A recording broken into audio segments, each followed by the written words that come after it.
Hablamos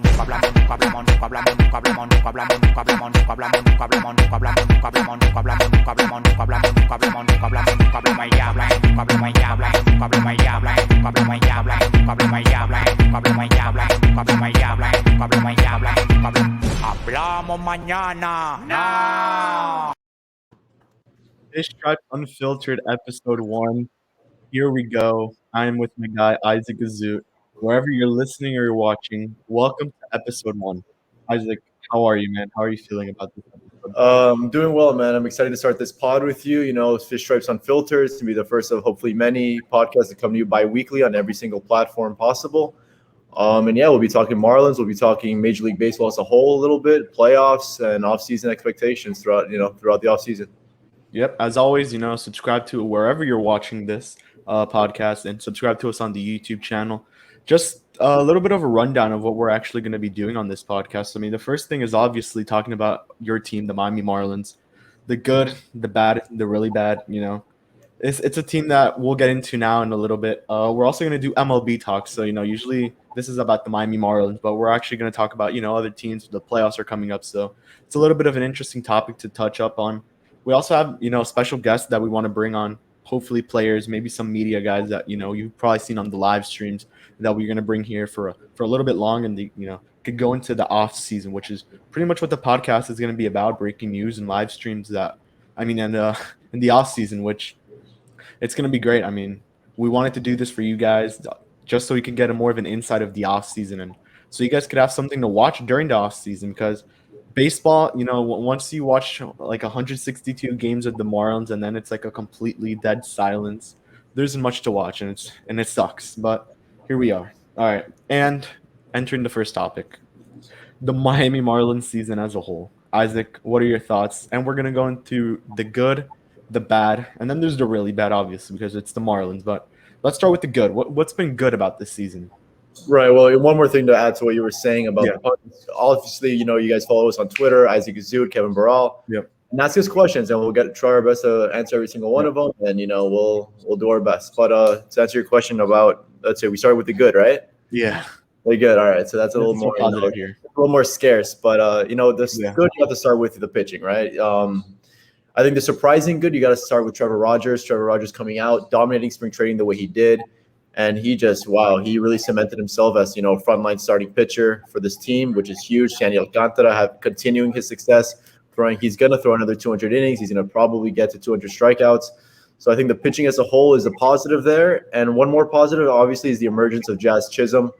He struggled a little bit last year in his first cup of coffee in the big leagues, but he came in. He won the second base job out of spring training. And, hey, he's performed for the most part. He's had some slumps where the league adjusted to him, and then he makes the adjustments back. But Jazz Chisholm has really been a bright spot for this team. And, wow, we see on the screen, he's coming through in big situations. He's hitting for power. He has become the second Marlins rookie since Hanley Ramirez to reach 15 homers, 15 stolen bases. So that's definitely going to be one of those positives that we're talking about. Jazz Chisholm, he could have come up and he could have really struggled. Those minor league numbers weren't that good. But he came out and performed well, and he's going to be the starting second baseman next year.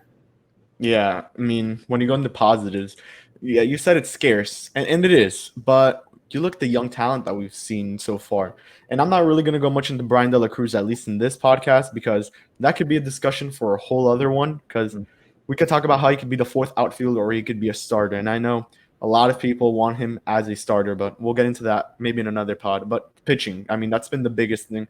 And not the bullpen, but the actual starters. We could talk about each one, how good they've been. I mean, starting with Sandy. He just had maybe the best start of his career last time against the Mets last night. It was last night. Yeah. An incredible the night before. A couple nights ago. 9 innings pitched. 9 innings pitched, 14 strikeouts, 1 walk. Full game. Yeah. He's insane. And he set up a new career high for strikeouts. So he's done it 3 times already. He had 12. He goes to 13. And then he goes into 14 strikeouts last night. So you really look at it, and Sandy's just been the ace of the team.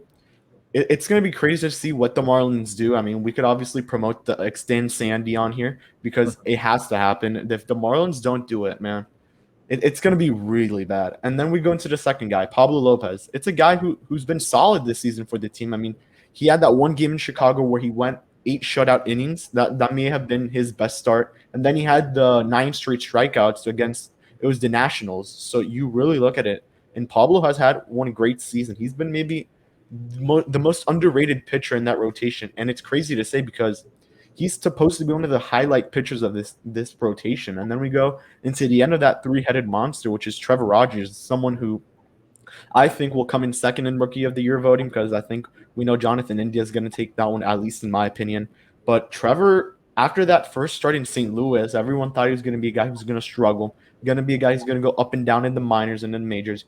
But after that start in St. Louis, he was on a roll. He got two rookies of the month in 2 months. He got the the award the other day. It was a cool video on Marlins Twitter. And then we keep going. I mean, after that, there's not much to talk about. But we could say Eliezer. Eliezer's been solid. His last start was pretty good against, I think it was the Mets. So, I mean, you really look at it, and this team has been it's been good with the pitching. And then we go into Jazz, as he said. Jazz has been maybe the biggest surprise. We all expected him to struggle. First season in the majors, it's going to be difficult. He stepped into that spot as the Miami guy. The role he stepped into. It's been that superstar kind of role that he wants to step into. We've all wanted to see him in. And that trade for Zach Allen, you might have hated it at the start, but look at Gallen's numbers this year. Look at Gallen's numbers this year, man. Yeah, I mean, it's looking more of it's a win-win trade, but right now the Marlins are winning a lot more than the Diamondbacks with that trade. And then you look at the outfield, it's been a struggle because it's been a lot of movement, but I think that's more of the bad of this team. But the trade deadline was pretty good. I mean, they got Jesus Luzardo, a guy for Starling Marte, so that was a pretty big haul, technically, you would say, even though it's a 1-for-1 swap plus cash incentives over to Oakland. And Miami gets a prospect that no one really knew about in Brian De La Cruz, who he's been great. I mean, I'm going to say now, his name is penciled as an outfielder, not in pen.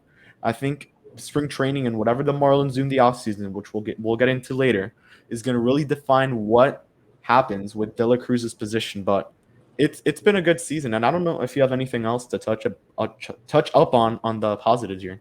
Yeah, well, you know how we're doing the good, the bad, and the ugly. For that trade deadline that you mentioned, we could do a good, the bad, and the ugly of the trade deadline. I would say the Luzardo trade is probably the good. You know, I know Luzardo's had a rough start to his Marlin career, but he's been showing up as of late, pitching really well. And, you know, for 2 months of Marte, you know, even if Luzardo ends up being a bullpen piece, that's just a good trade, you know, by baseball standpoint. And then the bad, I guess, maybe would be the Alex Jackson trade for Adam Duvall. Adam Duvall is really hitting well for Atlanta Braves right now. He's a good player. He's a player that the Marlins probably could have kept if they maybe, you know, added a little bit more money to that, you know, mutual option, but they decided to trade him. And Alex Jackson's time as a Marlin has been unsatisfactory, the way I would put it. But, you know, he's still a rookie, I think, technically, so he's got a lot of time. But yeah, no, like the trade deadline was, I guess, for the most part, it was a bit of a success. We graded it like a C- in the live stream. Yeah, I think we all pretty much agreed that it was going to be a C- trade deadline. They made some good moves, but they made some bad ones. And now entering pretty much the bad of the season, the things that we don't want to talk about, but we have to because it's the Marlins and they always have to do something bad in the offseason. And it's unfiltered. Throughout the season, yeah, it's unfiltered, so we got to go all in. Yeah, I mean, the first one I want to talk about is the bench depth that they have, but I think that's the really bad part of this season. So we're going to leave that out of the side. I think the bad has been the injuries, man. I mean, you look at it, it's more of an unlucky than bad. I mean, you start off the season, a team that I think a lot of people had being an underrated team, fighting for a wild card spot, and bam, Starling Marte gets injured second game of the year. Eliezer gets injured, comes back and gets injured to start his first start back. Miggy goes down. Jazz Chisholm goes down. Adam Duvall, I think, at one point went down. I mean, you look at it, and it just was not good. I mean, the Marlins started bringing out a AAA lineup at some points throughout the season. It was not good. Injuries have been, I think, the biggest factor to why this is where the Marlins are right now, because a fully healthy team, and I've said this many times, they're a 500 team, or at least a couple games under that 500 mark. They would be fighting for a third or second place spot in that division right now, which with what the Marlins had, they were one of the best teams in that division with all the injuries that were going down with the Braves, the Mets, the Phillies. They had opportunities, and then I think another bad part about this team has been some of the guys in the bullpen, not all of them, because then some that were really bad. We start with Adam Sinber, and I know he's traded, but he was at the start of the season with the team. He was solid. I mean, we got Joe Panic out of that guy. We got another minor league pitcher. I don't know the name right now because I don't know how to pronounce it, but he's been solid in Pensacola. That's where he is right now, Double-A.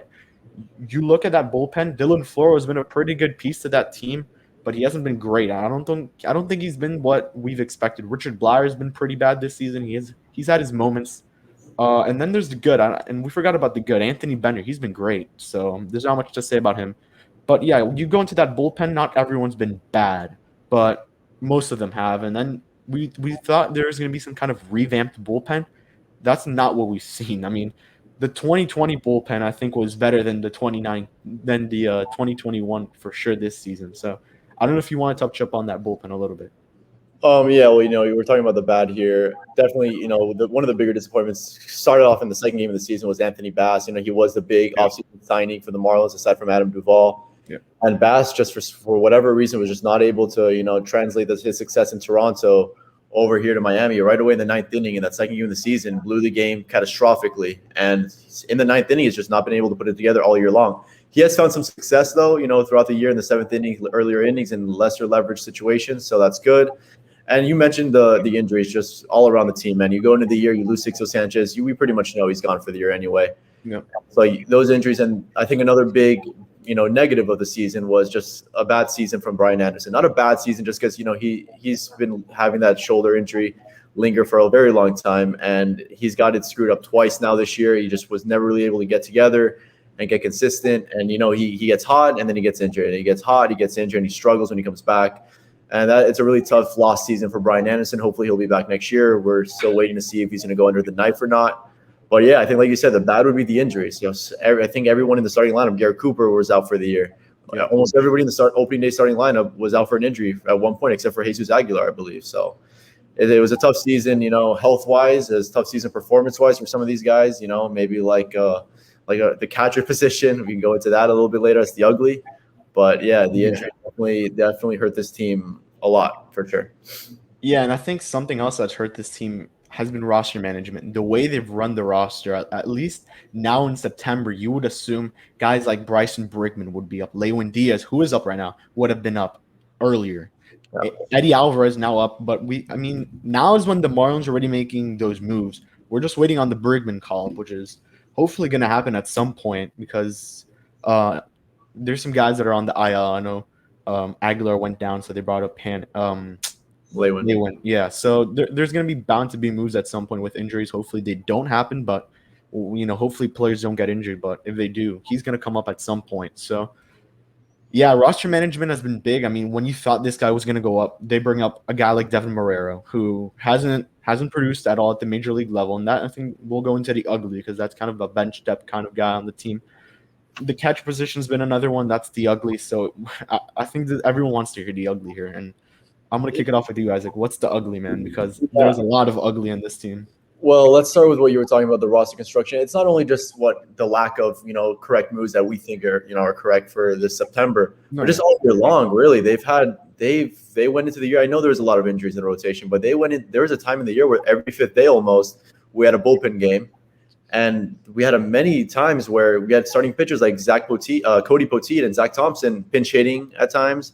We had times where we had a two-man bench. We have Jorge Alfaro in left field, and you could tell it's maybe like a rookie general manager. I don't know, who's making all these decisions, but it's definitely peculiar the way the roster has been constructed all year long. They went into the year. The biggest mistake I think that any team has made this year was going into the year with Jorge Alfaro and Chad Wallach. You didn't trust Alfaro in the playoffs last year. You didn't let him start one game. You let him, go into the game in the elimination game against Atlanta. But, you think you're going to turn it around. 2020, you give it a mulligan. But the guy, after 1 month or 2 months of seeing Alfaro, you have to say, okay, we have to make a big change. They haven't done it yet. I assume they will this offseason. I think Alfaro will catch his last game as a Marlin in October this year. And, yeah, that'll definitely go into the ugly because I think we have the worst catching tandem in all of Major League Baseball by a pretty wide margin. So that's definitely something they need to fix. Yeah, and then we talked about Alfaro, and you could say he's depth on this team as well because they're starting Alex Jackson a lot more now. They're starting Sandy Leon a lot more now over Alfaro because he's been a left fielder, which still shocks me to this day that they've actually decided to compare him to a guy like Max Muncy or what's this other guy, Chris Taylor. I can't believe they actually said that, but it's really bad. And interesting quotes all year long. Like that's another one. Yeah. Part of it. Don Mattingly saying that, comparing Jorge Alfaro to an all-star like Chris Taylor, and Kim Ng saying, "Yo, we knew we weren't going to be an offensive-centric team just some pretty ugly quotes from the management this year. Yeah, and if you really go into that quote that Kim said, you say you're more of a pitch-centric team, which is completely true now. How are you going to score runs? Pitchers aren't going to make all of a sudden every strikeout is one run. No, that's not how it works. You have to hit the ball and you have to get on base. And then you have to get some runners going and get some offense going. The pitchers can't do that. All the pitchers could do is not allow a run. We'll go into off-season expectations, I think that's where it's going to kick in, but they've got to sign some guys. And the ugly, Isan Diaz, Joe Panic, Magneuris Sierra, Jorge Alfaro, Sandy Leon. That tandem is really bad. It's ugly. That's the word. You look at it, and there's no way those guys could still be on a major league roster after this year. Yeah, and Isan Diaz, he just got out of his slump, the third longest hitless at bat streak. 0 for 29. An 0 for 29. And that's not his first 0 for 15, 0 for 20 streak this year or in his career. And the fact that this team continues to play him every single day at third base rather than see what a guy like Bryson Brinkman can do is just astounding to me. I don't get it at all. Maybe they're just trying to, avoid Bryson Brinkman coming up and being, exposed a little bit. Maybe they're trying to keep him at some trade value. But let's be honest, I don't think he has much trade value to begin with. I don't think what team is looking at the Marlins farm system and targeting Bryson Brinkman. So I think at this point, he's more valuable to us and seeing what he can do. Maybe as a utility man, he could really be a great utility guy for us. But we're not going to find out this year. We're going to find out in spring training, and then they're going to send him down again. And until someone else gets injured, maybe that's when we'll see him. Yeah, and you were mentioning trade value. I think he would be more of a trade sweetener guy, a guy you just add in a trade, maybe get a little bit more value. And our guy, Ethan Badowski, was actually mentioning that to us off camera, a couple days ago. He was saying that he thinks Bregman could be a guy who they're keeping down so he doesn't get affected from the MLB because let's look at Isan. If Isan was still in the minors, he hadn't come up, he would have a lot of trade value technically because he would be minor league player of the year a couple years back. He would be a top prospect in the league. Came in the Christian Yelich trade, which I think we could actually make a podcast talking about, all those trades that went down, which one was the best, ranking them. But you look at it, Bregman could really have some value for at least another minor league guy, maybe some kind of bullpen player that is on the verge of rising up. Not even a top 30 prospect in any organization, but I think Bregman could be one of those guys that you trade if you don't bring him up, or any team could grab him in the Rule 5 draft, which I think would be the most likely to happen for sure. Right. You also, let's think of the proposed trade that was rumored earlier in the year in the Max Meyer for Brandon Marsh trade. And Anaheim said no. Maybe Bryson Brinkman is the guy that Miami adds, and along with maybe some other fringe prospect. And okay, there you go. They say yes. So you're right. Maybe he is a sweetener to a deal. But, I would still like to see him in the big leagues for sure rather than Isan Diaz. Yeah. Hitting the ball. Yeah, I think, obviously, popular opinion, everyone's going to want to see this guy in the big leagues. But when you really look into it, I think that's what Miami's going to do. I hope they don't trade him because if I'm the Marlins, I'm doing what they did with Brian Miller. Call him up for a series. If you really want to trade him and you really don't want him up, you bring him up a series and you bring him back down to protect him from the Rule 5, which, a lot of these guys in that AAA roster are at least most of the known guys. Joe Dunan, you have him in there, Peyton Henry. Bryson Brinkman is one of them who was Rule 5 eligible this year if they don't come up to the big leagues. So you would assume at some point at least two of the three guys rise. And I think the biggest names have been Brinkman and Peyton Henry. Joe Dunan was injured for a good majority of the season, and then he came back, and he hasn't been the same that we remember. So, it's going to be interesting to see. And then when we talk about depth and we go into the offseason a little bit, if Miami comes back with Isan Diaz, Magneuris Sierra, Jorge Alfaro, one of those guys, at least one or two of them, Miami's not trying to compete. And we've spoken about how 2022 is going to be such a crucial year for this team in that rebuild phase because everyone is tired of losing. Mish said this on the Spaces, so it's nothing that's hidden or it's breaking news. Mish said it on the Twitter Spaces that he did with Takes a couple of weeks ago that Miami's trying to win already. They're trying to win 2022. They want to go to at least the playoffs would be a big advancement for this team. And they were trying to do it this season. They thought they really had a team. They didn't. Then they started trading players. So, I don't know if you have anything else ugly to really mention about this team, but I think we pretty much covered everything from the good, the bad, and the ugly. Yeah, no, well, like you said, luckily I think we've seen the last of Isan Diaz after this year. I think we've seen the last of him in a Marlins uniform. Magneuris Sierra is out of options. We all know that. Maybe they keep him around because they like his speed. I don't know. They think he's good looking. I don't know. And then Jorge Alfaro, I think, is definitely done for after this year as well. And yeah, I really hope that you're right because it is pretty ugly. Those three guys still playing almost every single day. But yeah, we'll definitely see what they do in the offseason. Yeah, and I mean, Alex Jackson's another guy who I wouldn't be shocked if isn't on this team next year because he has not been good. He hasn't had that many plate appearances, and you He could might be their argue for him. backup. He might be their Yeah, backup. I think at most the backup, but Sandy Leon's been pretty good with the young guys, and this is going to be a very young rotation next season. Thinking that it's going to be Edward and Sixto in there as well. Thinking they do something, move Eliezer down to the bullpen like they did with Thompson, but Sandy Leon's a guy who I think the Marlins could try to re-sign and just limit him a lot when it comes to batting because he cannot bat, and we've seen that. Yeah, we really need to trade for Jacob Stallings. The Marlins really need to trade for Jacob Stallings. I think that would be the perfect addition. I think Craig really went into it, mished it in the Swings and Mishes episode.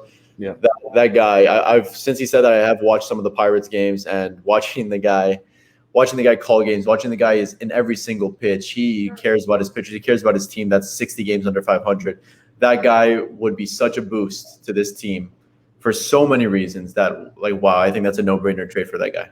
Yeah, and I think this is the perfect time to enter those off-season expectations because we talk about Stallings, but on that same team is Brian Reynolds, who's been a big option. It's been no surprise, no shock, no breaking news that Miami needs a center fielder. I mean, Starlin Marte got traded for Jesus Luzardo. They immediately started looking, and then we talked about a little while back about that proposed trade, Max Meyer for Brandon Marsh. This really does show that the Marlins want to make moves. They don't care what it is. They don't care what they have to give up.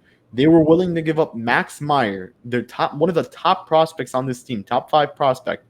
I mean, once Edward graduates, if he does next season, it's going to be Max Meyer is the top guy on that squad when it comes to pitching. You have Max Meyer.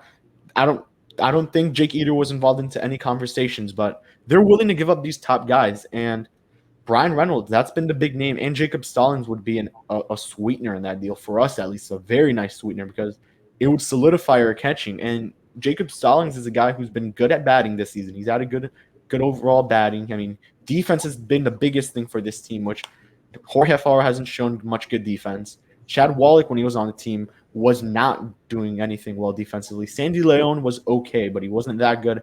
I don't think the Marlins have really thrown out that many runners this season when you really look at it, Isaac. I mean, Brian Reynolds and Jacob Stallings would make a lot of sense on this team. A young all-star, Brian Reynolds, on the center field, pairing him up with Jesus Sanchez and whoever else is going to be that left fielder because I think Jesus is going to play right field from now on. I mean, his fielding isn't great, but it isn't horrible either. So I don't think they're going to want to move him around. I think they want to keep him comfortable in one spot. And left field is open. I mean, and let's say Brian Reynolds just get on the team, he would lock up center field. Yeah, with Stallings, like you said, you solidify the catching position 100%. And then when it comes to Brian Reynolds, that's one of the top 10 center fielder in the whole league. And the Marlins had a great center fielder in Starling Marte. Would I have preferred to extend him than trade him for Luzardo? Of course, but he wanted a 4th year. Center fielders don't age particularly well. Marte, though, it looks like he's like a walking muscle, so I would assume that he's on the better side of aging. But yeah, no, if the Marlins were, I don't know how willing the Pirates would be to do that, to trade both of their top guys. That's basically all they got left. But they know that they're 3 years away from competing again, so maybe it makes sense. Even more when you look at it. But when you take into consideration Jake Eater's injury, I mean, they were willing to trade Meyer. It wasn't Eater, it was Meyer who they wanted to trade. So maybe they're less. Maybe they're more reluctant to trade Meyer at this point because, hey, without Eater for at least all of 2022, you have him, you have Edward, you have a lot of pitching still, but let's say you never have enough pitching, so they are going to be a little reluctant to trade one of those guys. Maybe it's a major league starter rather than Meyer. Maybe they combine a lot of the minor league guys, maybe McCambly and Nicholas and or Meyer, one of a combination of two to get someone like Brian Reynolds. But it would take a lot. It would take an arm and a leg to get a guy like Brian Reynolds, who's a stud. So. But that would really I think him and Stallings would add 10 wins to this team easy.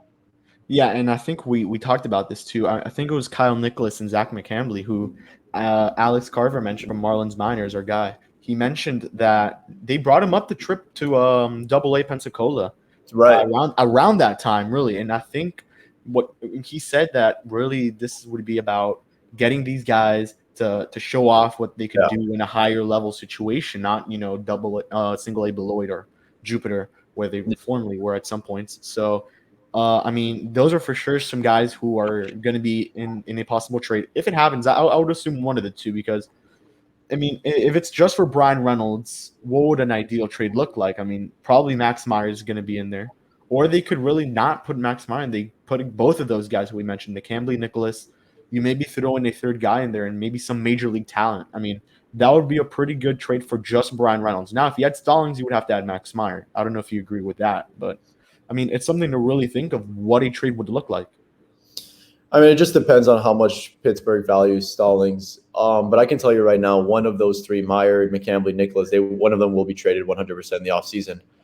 And then when it comes to just what it would look like, they can go a different route. You know, maybe they could still do that that aforementioned trade of Meyer for Marsh straight up. Maybe they add some BS alongside Meyer to get it done, and then maybe they go after Stallings separately. And all of a sudden, there you go. And Marsh has picked it up a little bit lately on the Angels. I don't know if anyone's been keeping up with him because as soon as we hear this from Mish, we keep up with what Brandon Marsh is doing. And he struggled to begin his year, but now he's playing a little bit better. So he would be someone that's interesting. And I would take that guy in the center field role every single day. You have Jesus Sanchez right to his left in right field.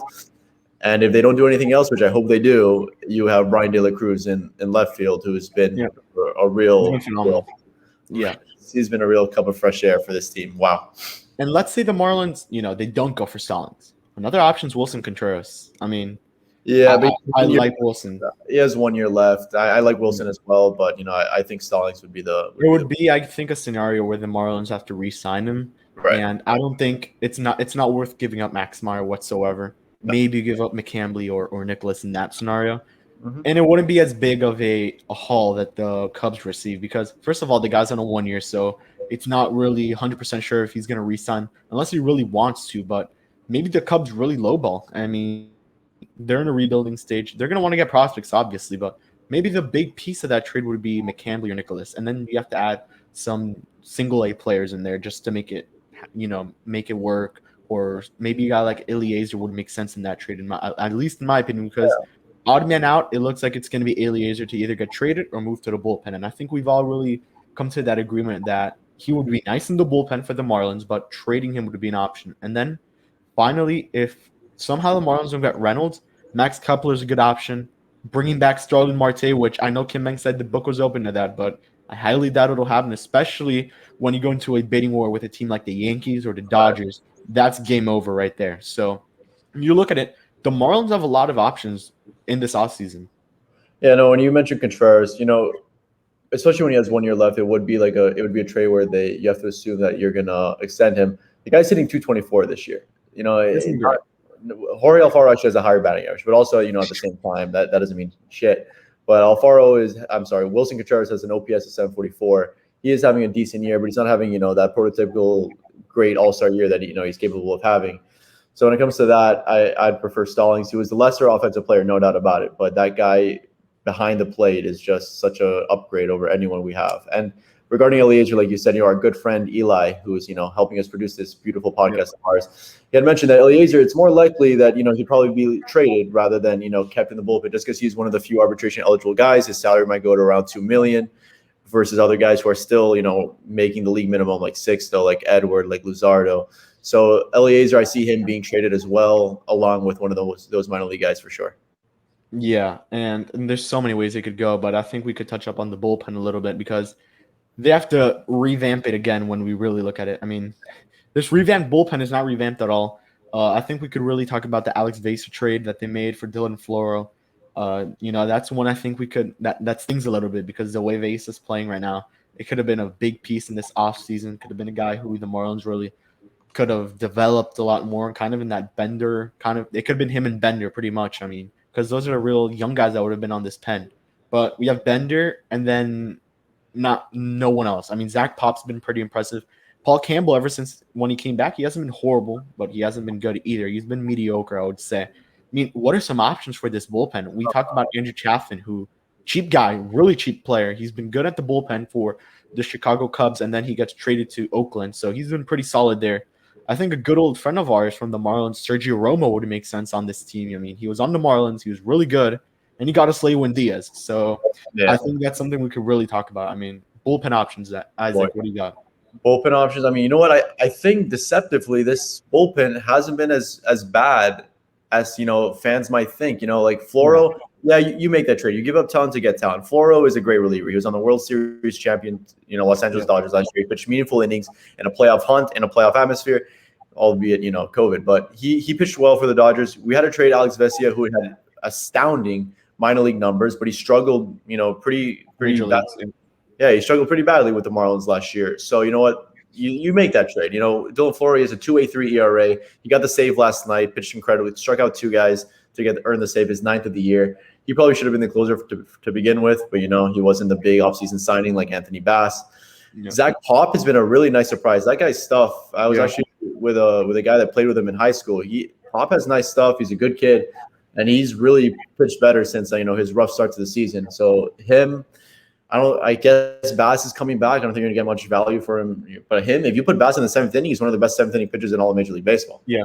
So, and you have Bender coming back. The bullpen is not in such bad shape, especially if they end up keeping Eliezer or someone like that or Zach Thompson in the bullpen as well. So the bullpen isn't in such bad shape as most people might think. I definitely think they can go out and get some more swing and miss guys because this, I don't know what it is with this front office. They enjoy going for like contact-oriented guys, pitch to contact guys, and in this time of Major League Baseball where people are swinging and missing like Javier Baez, you go for guys that can get swings and misses and get strikeouts and are averaging 12, 13 strikeouts per 9 innings. But I think they'll go after one of those guys. But besides that, they have some pretty decent options right now going into spring training next year.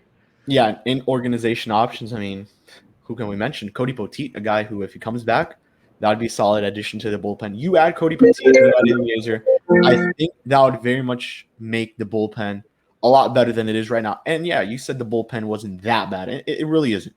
But at the start of the season, it was bad. And then it started trending in the right direction. And then Yimmy messes up a game. Yimmy messes up another game. He blows another game. It's really blowing up saves, which is something that made the biggest reason why to trade him. 1-year deal. Made sense to trade it. And then we get Brian De La Cruz. And then Yimmy's highlight, which is his first pitch on the Astros. It's a bomb over to the Bay in San Francisco. So, yeah, you look at that trade, it worked out for the Marlins. Then they traded other guys like John Curtis for Peyton Henry, who's been a pretty good surprise for this team right now. And he could be a guy who comes up, and he is Rule 5 eligible. John Curtis is injured. So Marlins kind of won a couple trades. I mean, the John Curtis one's a win. But bullpen, I think another in-organization option, like, in the organization, minor leaguer, Daniel Castano. He's a guy who's down. I think it would make sense for him to pitch maybe an inning or two on the bullpen. That would be a good option. Now, if you talk about big fish guy, like a big-time player to really bring in, Craig Kimbrell would be a cool option.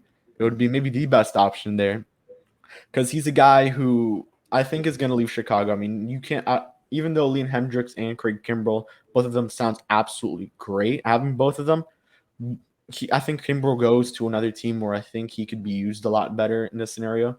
Because you're going to be swapping between Kimbrell and Liam Hendricks, and they're not going to get the same amount of time, something like that. I mean, so Kimbrell to Miami would solidify him as a closer, first of all, and it would allow the Marlins really to get Sandy and get Pablo if he's still on the team, because I know we've talked about trading Pablo at some points in the live streams.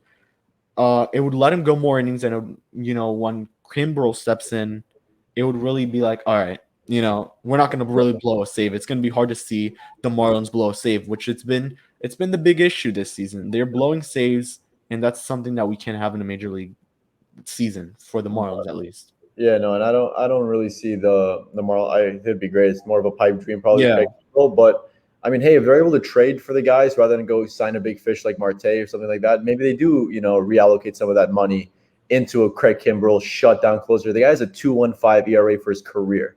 A 2.15 ERA for his career. The guy's just been phenomenal. He's been the best closer in baseball since his Atlanta Braves days, which he's been just a nemesis against the Marlins. Yep. Boy, him in the back end of this bullpen would be great. You have Floro in the 8th, Bass in the 7th, and you have guys like Zach Pop and Anthony Bender behind them. This bullpen could look pretty nice if you sign a guy like Craig Kimbrell. It doesn't necessarily have to be, probably the highest paid closer. Well, he's going to be, besides guys like Chapman and Jansen. But you get a guy like this who can strike out the side really easily. It'll do wonders for this ball club.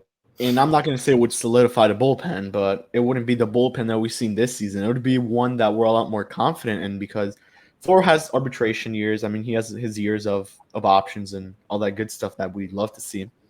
So it would solidify for sure. I mean, you would see, just like you said, Florida setup man, and then you have Kimbrel. That's scary when you really look at it, especially coming in playoff time. If the Marlins reach that point, that's scary. But what would a contract look like for Craig Kimbrel? I don't know if he would be the highest paid closer. I don't think he will because, as you said, Chapman, Kenley Jansen, those kinds of guys are absolute beasts, and it wouldn't make sense to really pay Kimbrel that kind of money, especially since he's been very good this year, but he hasn't been a Roldis Chapman kind of good, you know? Yeah, So, well, actually, Chapman's had a pretty tough year for the guy, but yeah, no, well, Kimbrel signed a 3-year, $43 million contract in 2019. It's a 2022 team option, so for the White Sox, you have to figure out whether or not to exercise it. So if they don't, I would assume it'd be a 2-year deal. He's coming up on 33 years old, so maybe maybe a 3-year deal would for sure net him. But again, this is the Marlins we're talking about. Let's first get ourselves a catcher and a center fielder. yeah, obviously. And if they do take in that team option, it would be some kind of a trade, which then we would have to go into trade scenarios, which I think we've already done a lot with, especially throughout the season when we look at it. And it's going to be crazy to see what the Marlins do because they do have some guys on this team that they would have to get rid of. And especially, and I think one of those positions that I'm looking at right now is first base. I mean, Jesus Aguilar, Lewin Diaz, Garrett Cooper. Mm-hmm. Aguilar or Cooper are going to have to go. And I think the odd man out right now has been really Garrett Cooper because he hasn't been good this season. But then right before his injury, he was on a hot streak. I mean, he was doing wonders for this team. And then gets injured in that Philadelphia game that it just didn't end well for Cooper. And, we're wishing him the best, obviously. I mean, he's now rehabbing. So we'll see what happens. But hoping the National League gets the DH, what happens in this scenario? Right. Quick thing on Cooper. Very few guys in Major League Baseball hit the ball hard as often as he does. He really barrels the ball really often. I've been saying it since 2019. I know he got off to a really bad start this year, like a It was horrid. Yeah. Really bad start for Cooper, but he was hitting the ball for a while really well before his injury, and he really was like the number 3, number 4 hitter for this team. So the DH comes. You would have liked to see Lewin for 2 months rather than just like these 3 weeks coming up in September. Yeah. So right now I know he hasn't looked good offensively, but he's a great first baseman defensively. We're going to have to see if he can hit Major League pitching. I guess they'll make their judgment on that over the next 3 weeks. And if they like him, I think they want to keep Aguilar as the DH, which would be great because you have the better defender at first, and Aguilar can be a designated hitter and hit and focus on hitting. And then Cooper, you're right, puts him as the odd man out, or they want to, roll the dice and put him in right field again. That's another option. And they wouldn't really have to go get another outfielder. They do need a center fielder, so they put Jesus in left, Cooper in right, who's got a pretty strong arm out of the outfield. So that's another option they can do. And those are 3 good hitters you're putting in the lineup with Cooper, Aguilar, and Diaz. So that's an option for sure with the DH coming in. I think we all agree that it will be instilled this offseason, but yeah, we're going to miss seeing Cooper, but I think he'll be back. I hope he'll be back, or he'll be trade bait. We'll see. Yeah, and then we talk about these guys who most likely we won't see. Brian Anderson's one of them. I mean, Mitch said that the Marlins really don't think Brian Anderson's the future of this team. They don't see him as the guy in the future. He has one more, I think he has a couple options left throughout the season. Yeah. I know for next season he would be on the team. The season after that, I think he's a free agent. Correct me if I'm wrong, but it's going to be interesting to see who replaces Anderson. Yeah, no, he's got a few years of control. He's a free agent at 2024. Okay. And I know Craig said that. I don't really see it because one, who do you have playing third base? Yeah. You don't have any infield prospects whatsoever. They're all outfielders or pitchers. I mean, you have Jorge Alfaro, you have who's the other guy? You have Isan, so it would make sense. And Brian Anderson, he's proven in 2018 he was one of the best hitters. In 2019 he had a great year as well. He was okay in 2020. This year he just has not been able to stay healthy, but he still is one of the better hitters on the team. I actually ran into him yesterday at a dog park. He looks great. We're just deciding on shoulder surgery, I guess, whether or not for him. But he is just a dynamic player. I think he fits right in for what this team is trying to do. He's a cool, competent guy. His personality is great. He's got a cannon of an arm, like a Manny Machado type arm that you can just put anywhere he hits. He doesn't complain when he gets hit by a pitch. He's a guy that I think the Marlins should say, he is part of the future. He'll be. I think right now would be a great time to buy low. I think there's a Fish Stripes article on that. Now would be a fantastic time to buy low on Brian Anderson, sign him to maybe 3-year, 4-year extension for not that much money because he's coming off a couple interesting seasons. So I think Brian Anderson definitely should be part of the future. And then, this is actually a question I wanted to ask you because we saw Brian Anderson in right field, playing the outfield actually in 2019. Where would you rather have him, third base or the outfield? Because he looked good in the outfield too. Yeah, that's an interesting question because I was so mad at him being in right field. He's one of the best defensive third basemen that I've seen. And they put him in right field and I get upset. He's going to get injured. He's going against the wall. He almost sprains his finger. And now with his shoulder injury, it's a left shoulder. Any ball to the left, it's going to scare me. It's going to scare anyone. So right now, I don't know if the better decision is for him to go under the knife or maybe just rehab it all the way until spring training. But right now, maybe right field is an option. There's another guy that you could put in the outfield because he's got a cannon in right field. He's so dynamic.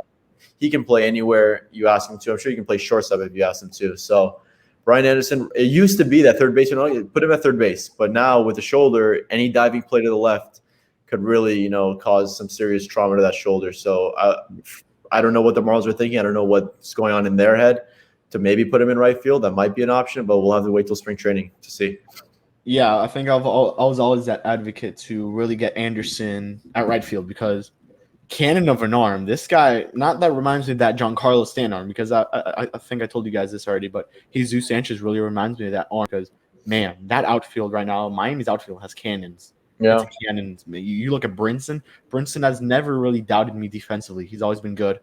Mags is Mags. There's not much to say about him, but, I mean. Got a cannon too. Yeah. Lewin we did see in left field, but that's probably something to maybe mention later.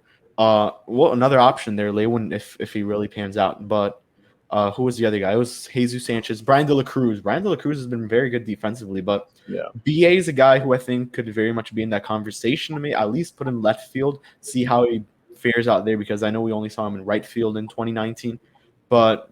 He has a lot of good mobility, especially playing third base. You need to have good mobility to get those balls. And, seeing a guy like Brian Anderson, that would make a lot of sense. And, we talk about all these dream scenarios, and some of them actually could be realistic, but the realistic ones, the kind of the Miami Marlin kind of moves, those bringing in Brandon Kinsler, Matt Joyce kind of deals. Which players would you assume the Marlins bring on that kind of a deal? I think one of the guys mentioned for the catching position would be Yan Gomes type guy. He won't be too expensive. He's had a pretty good year this year, actually, offensively. And he'd be someone that I can see the Marlins. And I think he's the one that homered off 6-0 twice last year. I don't remember. I think it was him. He's a guy that I could see the Marlins signing. A guy like that, a little fringe catcher, third, fourth tier guy that wouldn't be too expensive. Yeah, and I mentioned this to you guys a while ago, but Larry Garcia. I mean, the guy's a John Birdie 2.0, but he's been pretty good this season. High batting average. I know he's batting better than Birdie. He had a lot more RBIs, but Birdie, he's a guy who's been a little bit injured up. He has a concussion. We don't know if he's going to come back this season. We actually have heard nothing about Birdie's ever since they put him on the 7-day IL. I don't know if they made that a 10-day or a 60-day IL already, but Larry could be a guy who plays a lot of outfield. He could pretty much play every position except the catcher and the first base and obviously pitching. But yeah, that would be one of those utility options in the Marlins because injuries have been a big situation. So getting that guy from the Chicago White Sox would make a lot of sense. And I don't think it would be a huge deal either. I mean, maybe a 1-year deal, maybe $2-3 million would make some kind of sense. And then you have, Andrew Chafin, which we talked about. That would probably be some kind of minor league deal. Finally, I don't think I would say it, but Sandy Leon could be an option to bring back next season. It's just for the defense and the way he works with the young guys. If it wasn't for him, I don't know where Trevor would be right now. I don't know if he would have gotten 2 Rookie of the Month awards because Sandy Leon was really good with Trevor. I mean, and then you look how he did with Edward. I don't know if he's cut for Edward yet, but all these young guys that we're seeing, a lot of guys are preferring Sandy Leon over Alfaro for sure. Yeah, no, of course. And another guy, former Marlin farmhand, Mark Canha. I think he could be an option for a left field gig for the Marlins this year, perhaps. And yeah, I think those two guys, Yan Gomes and Mark Canha, I think those are two attractive, and available and affordable guys that the Marlins could go after. Yep. And now we're going to step away from Marlins talk and we're going to go into MLB talk, just general MLB talk, MLB playoffs. It's on the horizon. We're going to go into a little bit of prediction time here. Not series prediction, but playoff predictions. Mm-hmm. Who makes the playoffs? And let's start with the American League. Who makes the playoffs in the American League? Well, I think out of the East, it's going to be either the Tampa Bay Rays. That team is just so freaking good. They know what they're doing. They have a guy, I don't know if you heard of him, Wander Franco, who's just gone on base. I read a stat that he has struck out, I think, 3 or 4 times in his last 100 at-bats at 19 years old or 20 years old, however old he is. So, I think the Rays come out of the East. He is just a phenomenal ball player. And then you got the White Sox coming out of the Central, I think, for sure. And then probably it's going to be Houston. I kind of wanted Oakland to come out of the West and catch up, see Starling Marte in the playoffs. Yeah. Maybe they'll get in the wild card. But, yeah, it'll be those 3 teams coming out of the division. And then you got to assume it's going to be Boston and New York coming out of the wild card. Okay, and what's your prediction for the National League? The Marlins will maybe I'm just kidding. We talked about this last live stream for Fish Stripes. We all assumed it'd probably be the Braves. I think the Phillies have the best chance at maybe coming back and taking over the first spot. But I think it'll be the Atlanta Braves. I think they're just very good. They have the Marlins coming into town. Not to tune on the Marlins a little bit, but yeah, they have the Marlins to beat up on a little bit this week. And then I think Milwaukee's had a phenomenal year. That's without a good year from Christian Yelich. They've just really surprised me. I did not see them being that good of a ball club. And out of the West, I think the Dodgers end up coming back and taking it from the Giants for sure. And it'll be the Giants that get out. One of the wild card teams will be the San Francisco Giants. And then from there, it could either be the Cincinnati Reds or we assumed it'd be the Padres. But there's a chance that the Padres don't come out of the National League, which is, pretty surprising. But I think it'll be those. Especially. Yeah, and American League quickly. It's hard because that American League East is looking very, very good. I mean, Tampa, Boston, who I think may have been the biggest surprise of the season, and then you have New York, who at the biggest trade deadline winners. You get Anthony Rizzo, Joey Gallo. You got I'm missing someone for sure. I'm missing someone. I think Rizzo, yeah. The Yankees really have a chance. I don't think they'll get it, though. I mean, I think now it's a little bit too late. Their pitching really hasn't been the greatest this season besides Garrett Cole. You signed Corey Kluber. He had the no-hitter, and then he gets injured. So, I'm going to go Tampa with you. Tampa is just that team that you think isn't going to win. You really don't think, but the way they do things in that organization is really just impressive. You have Wander Franco. You got Nelson Cruz in the deadline. Pitching has been pretty good, and, you lost Tyler Glass now, but it's been able to hold up. Who else am I missing? Randy Arozarena hasn't been that Arozarena that we've been hearing from in the playoffs, but he's been solid and he's been able to help out the team. Then we have in the Central. I think that's easy. It's going to be the White Sox. A team that's really surprised me in that Central, really, and they're not going to do anything. But it's been the Detroit Lions. I mean, really good season when you look at it. They're under 500, obviously, but isn't one of those 40-win seasons or 50-win seasons. They're at 66 wins right now, 66 and 75. So, our old friend Miguel Cabrera is on that team. He hit his 500th homer not too long ago. So, yeah. And then in the West, I'm going to go Houston, a team that the cheaters, man. And that's the only thing we could say now, but it's a team who's really been good. They under, I think it's Dusty Baker still. It's been impressive. I mean, you have Jose Altuve, Carlos Correa, very good pitching rotation. You have Zach Greinke, so it's been very impressive on that end. And then you have Oakland and then Seattle, which is a team that has been very fun to watch. Yeah, I think they just shut down Kyle Lewis for the season, so that's been very difficult to see. Jared Kelenic we saw back in the bigs, not back for the first time in the bigs. Their pitching has been solid. They got I think it was Kendall Graveman they got from the Astros. It was a funny situation because it was that trade went down during that series. And then they swapped benches, and it was a weird sight to see. And Oakland, it would be very nice. I think we're all going to root for Oakland if they make the playoffs because we want to see Marte have the most success possible on that team.